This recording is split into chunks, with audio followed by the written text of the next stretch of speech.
I asked when my son's bar opening was, the way a father asks simple things, expecting a simple answer. My daughter-in-law didn't even look embarrassed. She smiled, light and careless, and said, "We celebrated yesterday."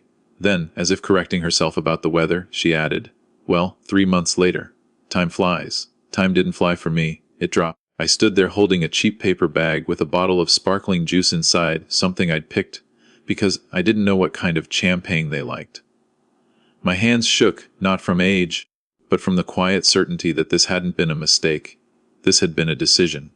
My son didn't say anything. He stared at the floor like a boy who'd been told to lie and had learned too well. That silence told me everything. The opening had happened. The speeches, the photos, the clinking glasses, the congratulations. Everyone had been there. Investors, friends, her family, and his father, had been erased. I went home and sat in the dark. I replayed the last 3 months in my head. The rush phone calls, the excuses. Busy dad.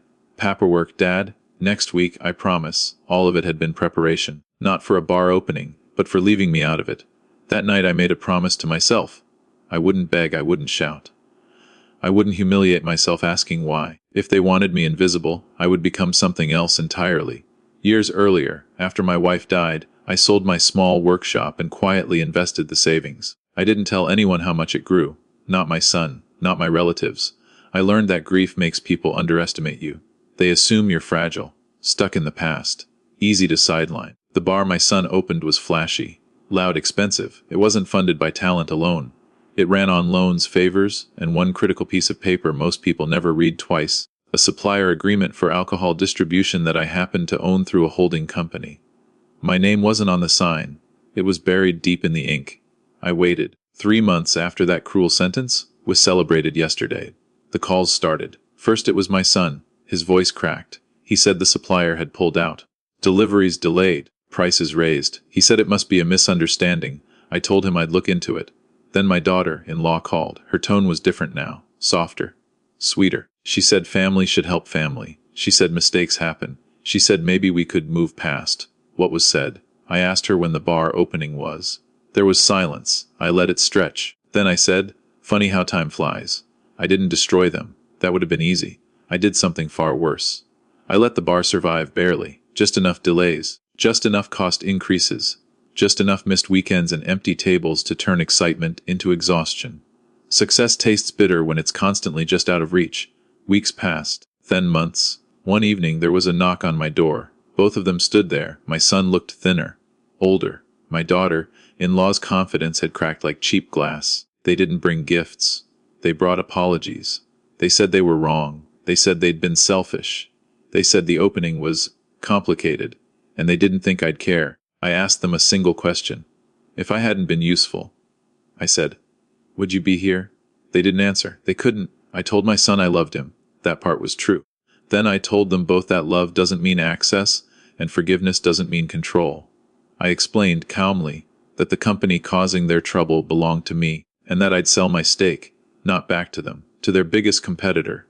The color drained from their faces. They begged, not with pride, not with dignity. They begged the way people do when they finally understand what they've lost. They promised birthdays, holidays, respect, a seat at every table. I told them the truth. You didn't forget me, I said. You replaced me. And now you want me back because it hurts. I signed the papers the next day. The competitor thrived. Their bar didn't close, but it never became what they dreamed. The photos from the opening still hang on their wall. I know, because I've seen them online. Everyone smiling. Everyone included. Everyone except me. A year later, my son came alone. No business, no favors, just regret. He said he finally understood. He said if he could go back, he'd do it differently. I nodded. Understanding is expensive. It usually arrives after the bill is due. I poured us tea. We talked like a father and son again, not partners, not leverage, not resources. Just blood and truth. As he left, he asked if I'd ever fully forgive them. I smiled, not kindly, not cruelly. Honestly, I already did, I said. Just not in the way you expected. Because the most powerful revenge isn't destruction. It's letting people feel exactly what they made you feel, excluded, underestimated, and too late. The moment I realized I had been deliberately excluded from my son's bar opening didn't arrive with shouting or tears. It came quietly, wrapped in a careless sentence that cut deeper than anger ever could. When I asked about the opening date, I wasn't demanding an invitation or recognition. I was just trying to place myself in my son's life, the way a father naturally does. My daughter-in-law's smile was relaxed, almost bored, as she said they had already celebrated. Then she corrected herself, casually mentioning it had been months ago, as if time had no weight. In that instant, everything slowed. I understood that this wasn't forgetfulness, or poor planning, or last-minute chaos. It was intentional. Someone had decided that my presence didn't matter enough to include. I remember standing there, with a small gift in my hand, feeling foolish for having prepared at all. The object suddenly felt heavy, not because of its weight, but because it symbolized my assumption that I still belonged. My son's silence confirmed what her words suggested. He avoided my eyes, and in that avoidance was a truth he didn't have the courage to say out loud. He had agreed to my absence. He had accepted a version of his life where his father existed only in the background, useful in memory, but unnecessary in reality. That realization hurt more than the exclusion itself. Being forgotten is painful, but being consciously set aside is something else entirely. As I replayed the previous months in my mind, patterns emerged that I had ignored before. The rushed conversations, the delayed callbacks, the vague answers about construction, permits, and stress. Each excuse had felt reasonable on its own, but together they formed a wall, carefully built to keep me out. I saw how trust can be dismantled not through cruelty, but through convenience. They hadn't hated me. They had simply decided that involving me required effort they didn't want to give. That night, I sat alone and understood something important: confrontation would give them control. If I demanded explanations, they could minimize my feelings.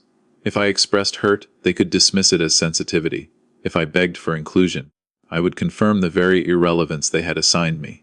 So I chose silence, not the weak kind that comes from fear, but the deliberate kind that comes from clarity. I decided that I would not ask for a seat at a table where my presence had already been debated and denied. Exclusion has a strange effect on the mind. It sharpens memory. It makes you re-evaluate your value, not just to others, but to yourself. I thought about everything I had given over the years: time, support, sacrifices that were never recorded or praised. And I realized that none of those things had guaranteed respect. Respect, I learned, is not secured by history alone. It is maintained by boundaries. Understanding that changed me. I stopped seeing myself as someone who had been wronged, and started seeing myself as someone who had been revealed to. The situation exposed how easily people can rewrite relationships when they believe there will be no consequences. That knowledge didn't make me bitter. It made me precise. I knew exactly what I would no longer tolerate, and exactly how quietly I could reclaim my dignity. I didn't seek revenge in that moment. What I sought was balance. I wanted the weight of my absence to finally be felt the way I had felt it. Not through anger or punishment, but through understanding.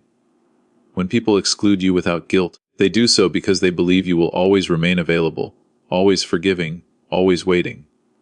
I decided that from that moment on, I would no longer be predictable. The exclusion marked a turning point, not just in my relationship with my son and daughter-in-law, but in how I understood power within families. Power isn't loud. It doesn't announce itself. Often, it's the quiet realization that you no longer need validation from those who failed to value you.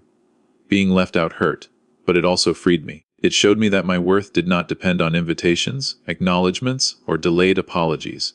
It depended on how I chose to respond when I finally saw the truth. That single sentence, spoken lightly, carelessly, ended one chapter of my life and began another.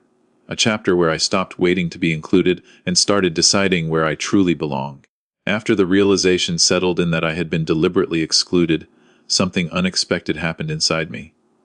The anger I thought would arrive never fully showed up. There was no shouting, no shaking hands, no urge to confront them immediately.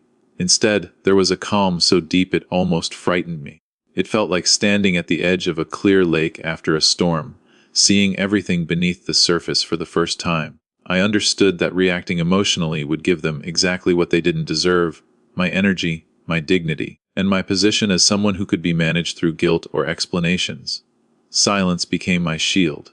Not the silence of weakness, but the silence of observation. I stopped calling as often. I didn't ask questions. I didn't hint at my disappointment. I watched how easily life continued for them without me in it. Days passed, then weeks, and no one reached out to check if I was hurt or confused. That absence of concern was an answer louder than any argument. It confirmed that if I had made noise, It would have been inconvenient for them, not enlightening. In that quiet space I began thinking clearly. Emotion clouds judgment, but distance sharpens it. I revisited my past decisions, not with regret but with curiosity. I remembered how often I had stepped back to avoid conflict, how many times I had accepted being understood later, instead of respected now. I realized that patience, when unbalanced, can turn into permission. By staying calm and stepping away, I reclaimed something I had unknowingly given up: control over how I was treated. People assume silence means surrender. That's a dangerous misunderstanding. Silence, when chosen deliberately, is preparation. I wasn't planning revenge in a dramatic sense. I wasn't imagining confrontations or victories. I was simply allowing time to do what it does best: reveal dependencies, expose assumptions, and test whether relationships survive without convenience. I wanted to see what happened when I stopped being accessible, agreeable, and endlessly understanding. As weeks turned into months, I felt a shift within myself. The need for their validation faded. I no longer rehearsed conversations in my head or wondered if I should explain my feelings. Instead, I focused on my own routines, my own peace. There was power in that independence, in realizing that my life did not pause just because I had been sidelined. I wasn't waiting for an apology. I was building indifference, and indifference is far more unsettling than anger. During that time, I also recognized how often people underestimate quiet individuals. Loud reactions are expected, calm withdrawal is not. By saying nothing, I allowed them to believe they had gotten away with something. That belief would later become their greatest mistake. When people think there are no consequences, they become careless. They reveal their priorities without realizing they're being watched. I didn't cut them off completely. I kept communication polite, brief, surface level. That was intentional. Total absence would have signaled injury. Politeness signaled distance. It told them I wasn't wounded. I was simply no longer available in the way they were used to. That subtle shift changed the balance of the relationship without a single confrontation. In that silence, I made a promise to myself: I would never again explain my worth to people who benefited from ignoring it. If someone needed a dramatic reaction to understand they had crossed a line, then understanding was never their goal. Respect should not require a performance. Waiting was not easy, but it was purposeful. Every day I remained calm, strengthened my resolve. I learned that restraint is not about holding back, it's about choosing the right moment. I was not avoiding action. I was delaying it until it would matter. Time became my ally, and patience became my strategy. When people later asked why I hadn't said anything, why I hadn't confronted them sooner, I knew the answer. Speaking earlier would have satisfied my emotions but weakened my position. Silence allowed the situation to mature, to reach a point where consequences could no longer be brushed aside. It allowed me to respond not as a hurt father, but as a man who had fully understood his place and decided to redefine it. By choosing strategy over emotion, I protected my dignity. I refused to be reduced to someone reacting to disrespect. Instead, I became someone who quietly observed it, learned from it, and prepared to ensure it would never happen again. While they were busy celebrating, expanding, and posting smiling photos, I was living a life they barely remembered existed. That invisibility became my greatest advantage. Years ago, after my wife passed away, I had learned to be careful with money, with trust, and with promises. I downsized quietly, sold my old workshop, and invested what I had left. I didn't talk about it. Grief has a way of making people underestimate you, and I allowed that misunderstanding to grow. They saw a lonely widower, routine-bound, harmless. What they never saw was the patience I had learned, or the discipline that comes from rebuilding yourself when no one is watching. One of those investments, made through layers of paperwork and a holding company that never carried my family name, was tied to alcohol distribution. Not a flashy business, not something that invited conversation at dinner tables, but something essential. Bars don't survive on ambience or playlists alone. They survive on supply: consistent, affordable, and reliable supply. I didn't own everything, and I didn't need to. I owned enough to matter, enough to influence terms, enough to slow things down without making noise. When my son told me about the bar for the first time, long before the opening I was never invited to, I listened more than I spoke. I asked simple questions: location, size, concept, suppliers. He answered casually, confident, unaware that he was handing me a map. At the time I didn't connect the dots emotionally. I had no reason to. I was still a father who believed inclusion was automatic. Only later, after the exclusion, did that information take on weight. I didn't rush into action. Power is most effective when it's exercised gently. Abrupt moves create suspicion. Sudden changes invite investigation, so I waited. When contracts came up for renewal, terms shifted slightly. Nothing dramatic, a delay here, a price adjustment there. Small things that could easily be blamed on logistics, inflation, market conditions. All believable, all deniable, and all devastating when they piled up. The bar didn't collapse. That was never the goal. Collapse creates sympathy. Struggle creates pressure. Employees complained about inconsistent stock. Customers noticed missing items. Weekend nights that should have been profitable became exercises in damage control. My son worked longer hours. My daughter-in-law's confidence thinned. They argued about things that used to excite them. Stress crept into their voices, their messages, their silences. What struck me most during that time was how quickly they noticed the absence of help. Not emotional help. Not guidance. Influence. They didn't call to ask how I was doing. They called to ask if I knew anyone. If I had advice. If I could look into something. That distinction mattered. It told me exactly where I stood in their priorities. I wasn't family to be celebrated. I was a resource to be accessed when things went wrong. I stayed calm. I listened. I said I would see what I could do. And I did, just not in the way they expected. I allowed the pressure to continue building, slowly, steadily, until effort turned into desperation. Power doesn't need to announce itself. It only needs to be felt. There is a particular kind of clarity that comes when you realize you've been standing in the shadows of your own life. Controlling that supplier wasn't about punishing them. It was about reclaiming relevance on my own terms. For the first time, they were reacting to circumstances I influenced without knowing it. The balance shifted. I was no longer the one waiting for inclusion. They were waiting for relief. I watched from a distance as the excitement that once excluded me began to consume them. Late nights replaced celebrations. Anxiety replaced ambition. And still, I said nothing about my role in it. Not because I was afraid to reveal it, but because the lesson would lose its power if delivered too soon. Owning that quiet leverage taught me something profound. True power doesn't come from being loud or feared.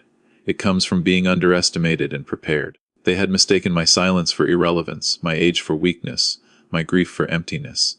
In reality, those years had sharpened me.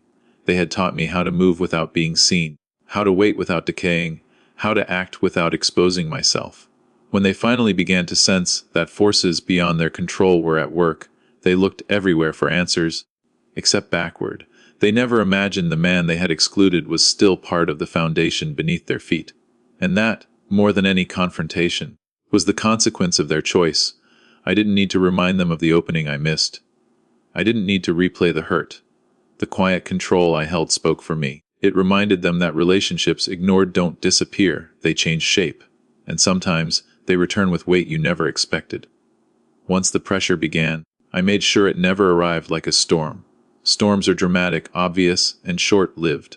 What I wanted was a slow change in the weather, something that couldn't be blamed on a single decision or a single person. The bar continued to open its doors every evening. Music still played. Lights still flickered on at sunset. From the outside, everything looked fine. That was important. Success that collapses overnight creates heroes and villains. Success that slowly weakens creates doubt, fear, and exhaustion. The first signs were small enough to ignore. A popular brand unavailable for a weekend.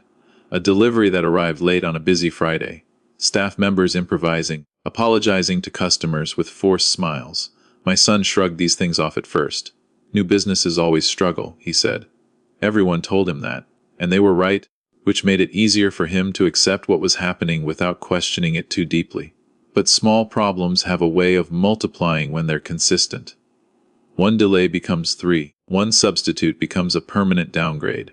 Regular customers start noticing patterns even when owners don't want to. They stop recommending the place as enthusiastically. Reviews become lukewarm instead of glowing. None of this was catastrophic. It was corrosive. It ate away at confidence, day by day. I stayed far enough away to remain invisible. I didn't offer unsolicited advice. I didn't warn them. I didn't step in to rescue them at the first sign of trouble. That restraint mattered. Had I rushed to help, it would have confirmed their belief that I would always be there when needed, regardless of how I was treated. Instead, I allowed them to feel what it was like to manage without the safety net they assumed existed. Over time, the stress changed them. I could hear it in my son's voice when he called. Shorter sentences, longer pauses. The excitement that once filled his stories was replaced by calculations and worries. My daughter-in-law's confidence hardened into control. She began micromanaging staff, questioning partners, pushing harder for results that refused to appear. Pressure does that. It doesn't just strain businesses, it reveals character. What fascinated me most was how quickly the joy drained from something they had once celebrated without me. The bar had been a symbol of independence, success, and a new chapter in their lives. Now it was a burden, something that demanded constant attention and offered little reward. The same place that had excluded me so easily was now consuming them entirely. I knew when to maintain the pressure and when to ease it. That balance was everything. Too much, and the cause would be investigated. Too little and the lesson would be delayed. I let hope rise occasionally, a smooth week, a decent run of sales, only for it to slip away again. Hope followed by disappointment is far more draining than struggle alone. It keeps people reaching, believing the breakthrough is just one adjustment away. They began looking for solutions everywhere, consultants, new marketing strategies, fresh minutes. Each change cost money and time. Each failure chipped away at their certainty. Eventually, they started looking backward, to relationships they had neglected, to support they had taken for granted. That was when my phone rang more often. The conversations were careful at first, casual check-ins disguised as concern. Then came the subtle questions. Did I know anyone in the industry? Had I heard about supply issues lately? Was this normal? I answered politely, vaguely, never committing to anything concrete. I wasn't lying. I was simply choosing not to reveal the full picture. There is a difference between revenge and consequence. Revenge seeks satisfaction. Consequence seeks understanding. What I was doing wasn't about making them suffer. It was about allowing them to experience the weight of their choices. They had decided I was optional. Now they were learning what life felt like without the quiet advantages they never acknowledged. As months passed, exhaustion replaced pride. The bar no longer represented a dream, it represented risk.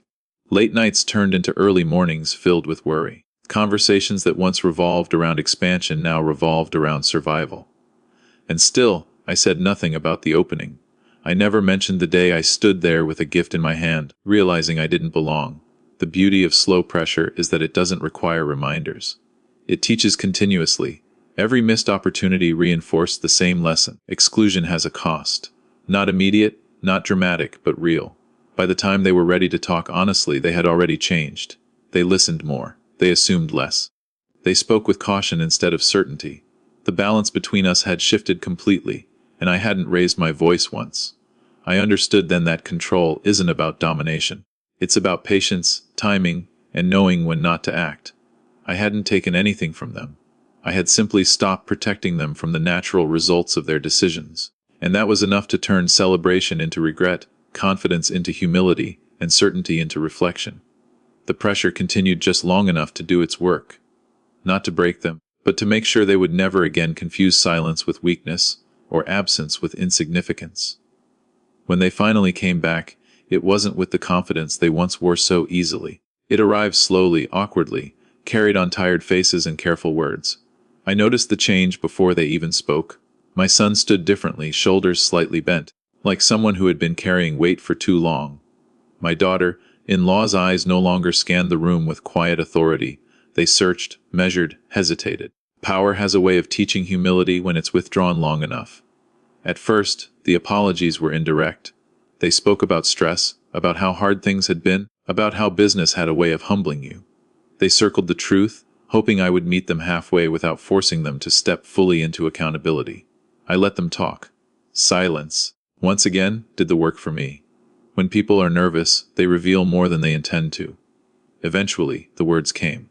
They said they were sorry. Not just sorry for excluding me from the opening, but sorry for how things happened. For miscommunication. For timing. The language was careful, softened, designed to reduce responsibility. That told me they still didn't fully understand what they had done. They thought the problem was an event. They didn't yet see that the problem was a choice. I asked them why they were here now, not accusingly, calmly. The question landed heavily between us. My son opened his mouth, then closed it. My daughter-in-law tried to answer, speaking about family, about unity, about how important support is in difficult times. As she spoke, I saw it clearly. They hadn't come because they missed me. They had come because they needed me. That realization didn't anger me. It clarified everything.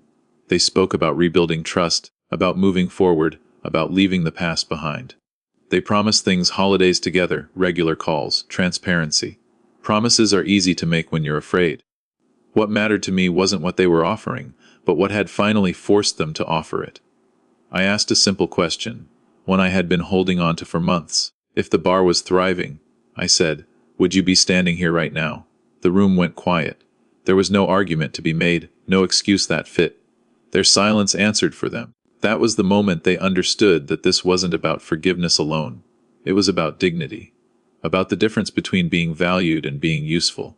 I explained, slowly and clearly, that what hurt wasn't missing a celebration. It was realizing that my place in their lives was conditional. Conditional on convenience. Conditional on success. Conditional on what I could provide. My son's face tightened. He finally spoke, not as a businessman, not as a husband, but as a son who had misjudged something fundamental. He said he had been wrong. Not pressured, not distracted. Wrong. That word mattered. It was the first honest thing said that evening. My daughter-in-law followed, her voice quieter than I had ever heard it. She admitted she hadn't thought I would care. She assumed I would understand. That assumption, more than the exclusion itself, revealed how invisible I had become in her mind. I told her understanding without respect is just another form of dismissal. They began to beg, not dramatically, but earnestly. They asked for help, for intervention, for things to go back to how they were. That's when I knew the lesson had fully arrived. People beg when pride has finally been exhausted. I didn't reject them. I didn't raise my voice. I didn't enjoy their discomfort. I told them I loved my son, and that would never change. But love, I explained, does not erase consequences. Forgiveness does not restore access automatically. Trust, once broken, doesn't return because circumstances demand it. They wanted relief. I offered truth. I told them that relationships don't reset just because regret appears. Regret is the beginning of repair, not the completion of it. I told them I would not step in as a rescuer, because rescuers are taken for granted. If I chose to help at all, it would be on my terms, slowly, cautiously, and without guarantees. What unsettled them most wasn't my refusal to rush, it was my calm. They expected anger. They expected conditions. What they got was boundaries. Clear, immovable boundaries that didn't need justification. As they left that night, I could see the shift in them. They weren't angry. They weren't defensive. They were reflective. For the first time, they understood that my absence hadn't been weakness, it had been restraint. That my silence hadn't meant acceptance, it had meant preparation. They came back later, more than once, each time with less desperation and more sincerity. Whether or not they ever fully earned back what was lost remains to be seen. But one thing was already certain: they would never again confuse my presence with entitlement, or my patience with permission. And that, more than any punishment, was the revenge that mattered. In the end, the decision I made wasn't driven by anger or a need to win. It came from a place that was much quieter and far more permanent: self-respect. When you reach a certain point in life, you realize that reconciliation offered only in moments of desperation is not reconciliation at all, it is negotiation. And I had no interest in negotiating my worth. I chose not to restore things to how they were, because how they were had allowed me to be overlooked. I made it clear, calmly and without bitterness, that forgiveness did not mean access, and love did not mean leverage. I could care about my son deeply, and still refuse to place myself back into a position where my presence was conditional. That distinction changed everything. For the first time, I was no longer responding to their needs, I was honoring my own boundaries. I explained to my son that what hurt most wasn't the missed opening, or the photos I never appeared in. It was realizing that my role in his life had shifted without discussion, without honesty, and without respect. Repairing that kind of damage doesn't happen through promises or pressure. It happens through consistent behavior over time. I wasn't closing the door, I was refusing to reopen it too quickly. There was a moment when I could have ended their struggle completely. I had the power to lift the pressure, restore stability, and allow their business to flourish again. They assumed that moment would come as soon as apologies were offered. When it didn't, they were forced to confront an uncomfortable truth: consequences don't disappear just because regret appears. I didn't explain every decision I made. I didn't reveal every influence I held. I let them live with uncertainty, the same way I had lived with exclusion. That uncertainty became their teacher. It taught them patience, accountability, and humility, lessons no lecture could ever deliver. What surprised me most was how much lighter I felt once I stopped trying to be the version of myself they expected. For years, I had believed that being a good father meant being endlessly understanding, endlessly available, endlessly forgiving. But endless forgiveness without change isn't kindness. It's self-erasure. By stepping back, I didn't lose my son. I redefined the terms of our relationship. Over time, I noticed a shift in how they approached me. They listened more carefully. They spoke with intention instead of assumption. Invitations were extended, not implied. My opinions were asked for, not taken. Respect, once absent, began to appear, not dramatically, but genuinely. And it came not because I demanded it, but because I no longer gave my presence away for free. I told them something they will likely remember for the rest of their lives. Forgiveness is not a reset button. It is a path, and paths take time to walk. I was willing to walk it, but only alongside honesty and effort, not ahead of them carrying the weight alone. In choosing self-respect, I accepted that not everyone will like your boundaries. Some will call them cold. Some will call them pride. But boundaries are simply the place where your dignity begins. I had crossed mine once by allowing myself to be treated as optional. I would not do it again. The business eventually stabilized, not because I stepped in decisively, but because they learned to stand without leaning on invisible support. That mattered to me. I didn't want to be their solution. I wanted them to become their own. As time passed, my relationship with my son settled into something quieter and more honest. There were fewer words, but more meaning. Fewer expectations, but more respect. The absence that once hurt had transformed into space where truth could exist without manipulation. The most powerful part of it all was this: I didn't need to destroy anything to reclaim myself. I didn't need to shout, expose, or punish. I simply stopped allowing my value to be decided by people who noticed it only when it was gone. That is the kind of revenge that doesn't fade. It doesn't rely on timing or circumstance. It lives in the calm certainty that you will never again accept a place where you are an afterthought. And once you reach that certainty, you don't need anyone to beg you back.